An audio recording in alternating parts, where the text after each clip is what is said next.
제 차에 손대면 죽을 줄 아세요. 뭐 손해배상 10배 청구가 진짜 가능해요? 이 벤틀리 차주가 누구냐면 안녕하세요. 유튜브 사업가 신신당부의 신중원 변호사입니다.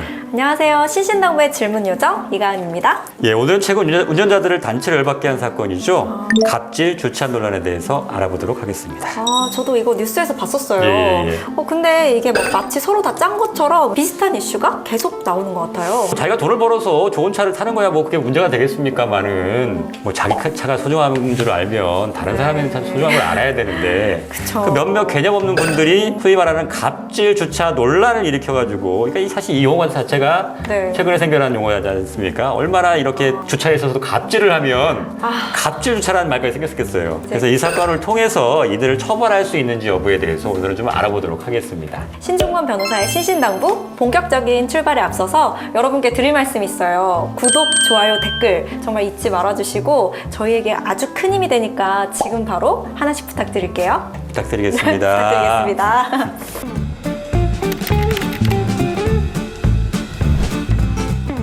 변호사님, 그럼 오늘 갑질 주차 논란과 관련해서 크게 두 가지 사례를 준비해 주셨죠? 예, 뭐 둘 다 이제 자동차 커뮤니티인 보배드림에 올라온 글이거든요. 네. 우선 지난 17일에 어떤 글이 올라왔냐면 저희 주차장에는 이런 사람이 삽니다라는 제목의 글과 함께 사진 한 장이 올라왔는데 이 두 칸의 주차 공간을 딱 차지하고 있는 한 벤츠 차량의 사진.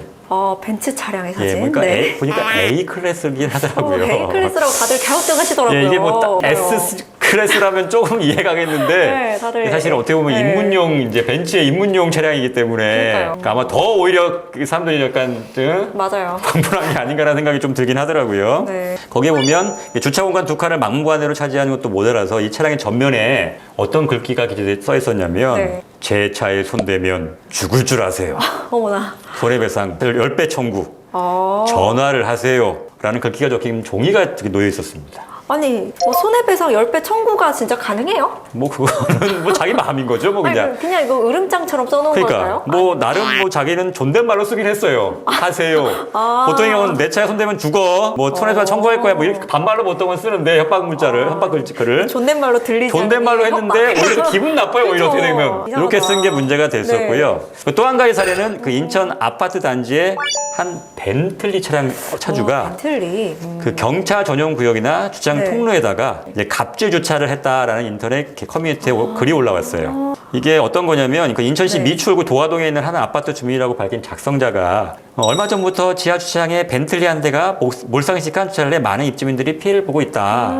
이 차는 단지 입주 세대의 방문 차량으로 등록되지 않은 차량이다. 라고 주장을 했는데요. 그럼 늦은 새벽 자리가 부족하다면 다른 차들이 진입하지 못하게 주차해 놓아 경비원들이 주차 경고 스티커를 붙였는데 욕과 반말을 섞어가며 책임자를 부라고 하는 등 난리를 피웠다. 결국 경비원분이 직접 스티커를 제거했다라고 덧붙였어요. 어머나, 경비원분만 힘드셨네요. 그렇죠. 근데 작성자에 따르면 네. 이 벤틀리 차주가 누구냐면 네. 여기 사시는 분도 아니고 중고차 판매자였던 거예요. 주민이 아니에요?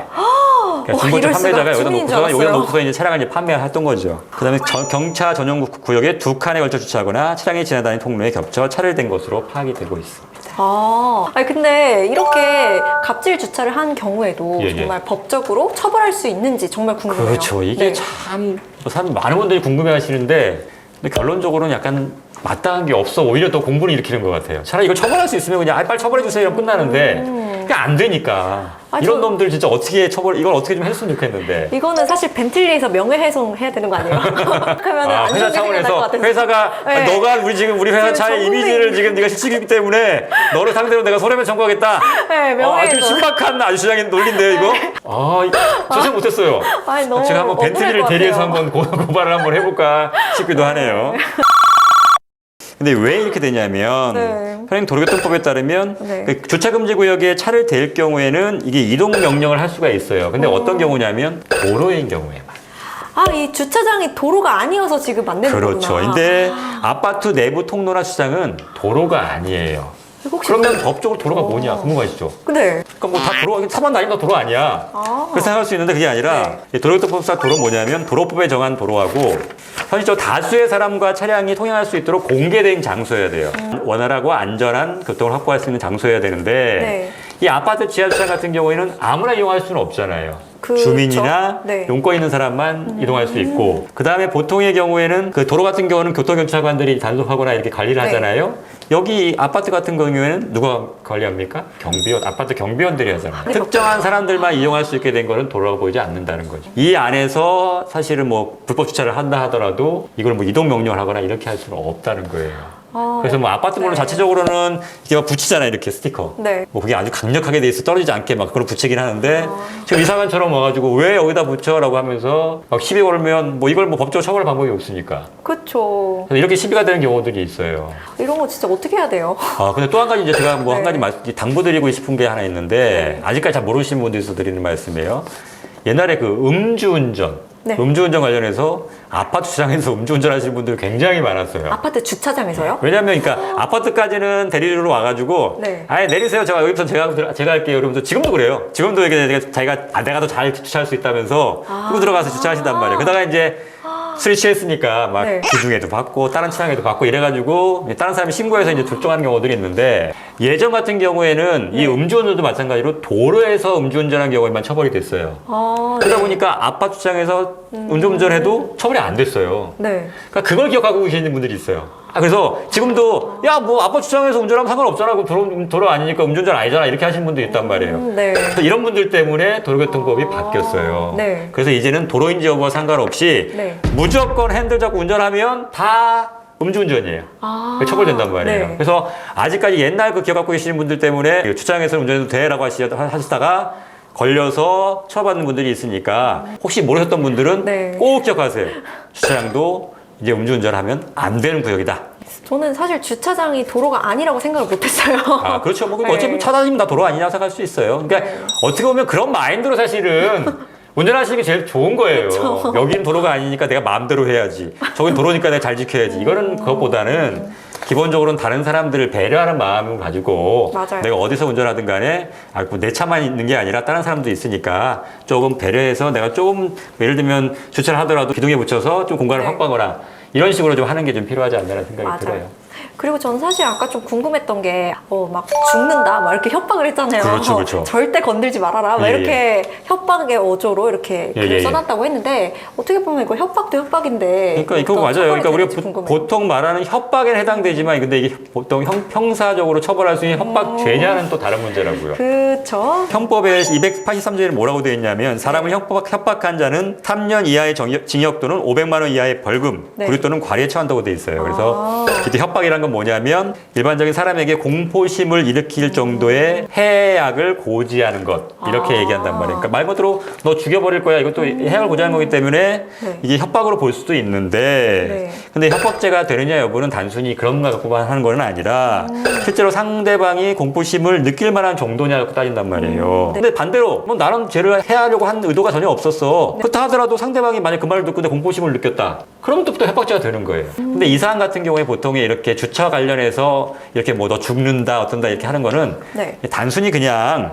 일시적인 분노나 어떤 욕설을 표시한 거에 불과하다. 이게 진짜로 내가 너를 해를 가하겠다 이런 의도로 보통은 쓰인 게 아니라고 보기 때문에 관련 판례 판결에서도 이런 경우 협박죄가 되지 않는다고 무죄를 선고한 사례가 있어요. 같은 조상을 모시는 사람들을 이제 네. 종중을 하고 하는데 종중 땅 갖고 이제 싸움이 있었는데 그 중에 한 네. 사람한테 너 이제 너 죽여버릴 거야 라고 한 사안이 있었는데 네. 그 사안에서 이제 그건 단순한 게 욕설이나 그냥 뭐 분노의 표시에 불과하다라고 해가지고 무죄가 선고된 사례가 있었거든요. 이 사안은 그렇게 볼 수밖에 없는데 그다음에 또 한 가지는 지금처럼 예를 들면 특정한 사람한테 너 죽일 거야라고 한 게 아니라 네. 여기다 뭐 내 차 건드리는 사람 누구라도 내가 죽였다 이렇게 했잖아요. 그러니까 불특정 다수를 한 경우에는 또 협박죄가 성립이 안 돼요. 협박죄는 특정 개인을 향해서 내가 너 죽여버릴 거야 뭐 이렇게 하거나 이런 게 성립하는 거란 말이에요. 그런데 저는 사실 이런 오늘의 사안을 이제 들으면서 요즘 뉴스를 보면 이렇게 경비원이신 분들이 예. 갑질을 많이 당하시는 것 같다 이렇게 예. 느껴지더라고요. 그 경비원분이 무슨 죄가 있겠어요. 맞아요. 근데 그분께서 그러면 취하실 수 있는 뭐 맞아요. 액션은 근데 없을까요? 그분 같은 경우는 사실은 자기 일을 충실히 잘 한 것뿐이 없는데 와가지고 네. 왜 이따 이 스티커를 붙였냐 하면 욕설하고 막 이런단 말이에요. 네. 근데 만약에 두 사람밖에 없는 상황이었다고 하면 네. 이게 욕설에 따른 모욕죄 성립하지는 않아요. 왜냐면 이게 기본적으로 모욕죄는 다른 사람한테 전파될 가능성이 있어야 되는 건데 뭐 본인이 욕 들었다고 누가 가서 얘기하지는 않을 거 아니에요. 네. 그러니까 전파 가능성이 없다고 해서 안 되는데 만약에 다른 입주민들이 있는 상태에서 욕을 막 했다. 그럼 모욕죄 성립할 수 있어요. 아, 그것도 뭐 공연성 뭐 예, 이렇게 그렇죠. 되는 맞아요. 거예요. 오, 역시. 기억했습니다. 고등학교에 3년이면 춤을 른다고 이제 공연성이 나왔습니다, 드디어. 제가 배웠어요. 예, 가은 씨 입에서 공연성이란 말이 나와서 법적인 용어가 나왔습니다. 예. 네. 야, 가르친 보람이 있네요. 예. 아. 그래서 맞아 맞습니다. 고용성이 있어야 네. 되기 때문에 다른 사람 있는 상태에서 했어야 모욕죄 성립하고요. 그다음에 아까 그 산에서 그 벤츠 그 차량 같은 경우에 네. 예를 들면 이런 게 있어요. 특정한 어떤 사람과 이미 싸움이 한 차례 있었어요. 네. 그러니까 주차 시비 문제가 있어가지고 네. 마치 그 사람한테 그 사람 보라고 네. 너 한 번만 더 건들면 너 죽여버릴 거야라고 써붙여놨단 말이에요. 네. 그 경우 협박죄가 될 수도 있어요. 아, 왜냐 이 사람이 한 번 그런 다툼이 있었고 그 사람을 향해서 내가 너 한 번 더 그러면 너 죽여버릴 거야라고 했으면 상대방 입장에서 실제로 요즘 같은 경우 그 때문에 싸움이 나서 막 칼부림도 일어나고 이런 그쵸. 경우도 있잖아요. 네. 그러니까 충분히 공포심을 느낄 수 있단 말이에요. 맞아요. 그러니까 그런 경우라면 충분히 이게 협박죄가 될 수 있다. 그러니까 사안에 따라서는 될 수도 있고 안 될 수도 있다는 거죠. 네. 지금의 이 부분은 너무 넓은 의미에서 그렇죠, 그렇죠. 그냥 의림장이었네요. 불특정 다수를 상대로 해가지고 그냥 이 건드리는 사람은 누구라도 내가 너 죽여버릴 거야라고 했기 때문에 네. 이 경우는 협박죄가 성립하기는 조금 어렵습니다. 맞아요. 네, 오늘 준비한 내용은 여기까지입니다. 네, 오늘 이 시간을 통해서 어떻게 보면은 그 자동차의 세계로 예, 예. 뭐 계급을 정할 수 없잖아요. 그렇죠. 네, 좋은 차를 어떻게 탄다고 해서 맞아요. 내가 좀 더 저 주차를 내 마음대로 할 수 있다. 이건 아니란 네, 그런 말이에요. 거 아니잖아요. 그래서 어떻게 보면 매너 있는 운전에 대해서 좀 많이 생각해 볼 수 있었던 것 같아요. 그러니까 사실은 차는 그 탈 만한 가치가 있는 사람이 타야 되는데 네. 좀 그렇지 못한 사람들이 있잖아요. 맞아요. 네, 그건 사실 어떻게 보면 그 차가 아까울 뿐이에요. 사실 어떻게 보면 굉장히 그 좋은 차를 왜 그런 사람이 타고 다니는지 차에 걸맞는 매너도 갖춰야 되지 않나 맞아요. 라는 생각이 좀 들긴 합니다. 네, 오늘 저는 이거 방송을 하면서 지하 주차장이 이제 도로가 아니라는 걸 이제 좀 알았는데 그렇죠. 어떻게 보면 좀 도로였으면 좋겠다라는 생각이 들더라고요. 오히려 도로였으면 사람들이 좀 네. 더 조심하지 않을까라는 생각이 맞아요. 든다는 거죠. 그때 뭐 도로가 아니라고 해서 그렇다고 해서 뭐 함부로 해야 되는 건 아닌 거고요. 맞아요. 당연히 매너를 지켜서 다 같이 더불어 사는 세상이기 때문에 그걸 좀 잘 지켰으면 좋겠습니다. 네, 가은 씨처럼 법적으로 잘 몰랐던 부분, 그 누구에게도 말할 수 없었던 법적 고민이 있으신 분들은 저희 신신당부 공식 메일로 사연 보내주시면 됩니다. 네, 모든 고민은 다 익명으로 처리해드려요. 그러니까 부담 갖지 마시고 사연 많이 보내주세요. 예, 앞으로도 유익한 정보 다양하게 전달해드리는 소통하는 방송 되도록 노력하겠습니다. 오늘 시청해주신 여러분 감사합니다.